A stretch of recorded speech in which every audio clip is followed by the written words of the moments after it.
চুক্তির প্রায় এক বছর হয়ে গেলেও বাংলাদেশ থেকে এখনো কর্মী নেওয়া শুরু করেনি মালয়েশিয়া।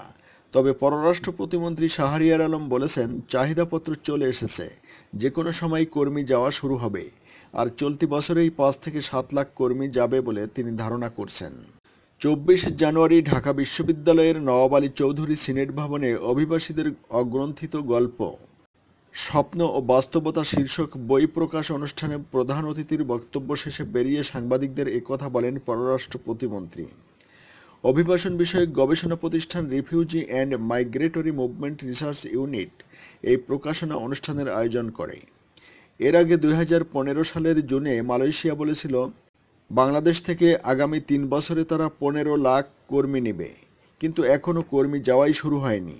গত বছরের 18 ফেব্রুয়ারি G2G+ পদ্ধতিতে কর্মী পাঠানোর বিষয়ে বাংলাদেশ ও মালয়েশিয়া সরকারের সমঝোতা স্মারকে সই করে, কিন্তু এর 12 ঘন্টার মধ্যেই মালয়েশিয়া জানায় এই মুহূর্তে তারা আর কোনো কর্মী নেবে না। 7 মাস পর সেপ্টেম্বরে সেই নিষেধাজ্ঞা তুলে সব খাতে কর্মী নেওয়ার ঘোষণা দেয় মালয়েশিয়া। কিন্তু 4 মাস পেরিয়ে গেলেও এখনও কর্মী যাওয়া শুরু হয়নি। এ নিয়ে ব্যবসায়ীদের মধ্যকার দ্বন্দ্ব আদালত পর্যন্ত গড়িয়েছে। তবে মঙ্গলবারের অনুষ্ঠানে শাহরিয়ার আলম বলেছেন, মালয়েশিয়া সব খাতে কর্মী নেবে। এবার কর্মী পাঠানোর প্রক্রিয়া হবে ডিজিটাল। তাদের যত লোক লাগবে তারা দূতাবাসে চাহিদাপত্র পাঠাবে। প্রত্যেক কর্মীর জন্য আলাদা চুক্তিপত্র হবে।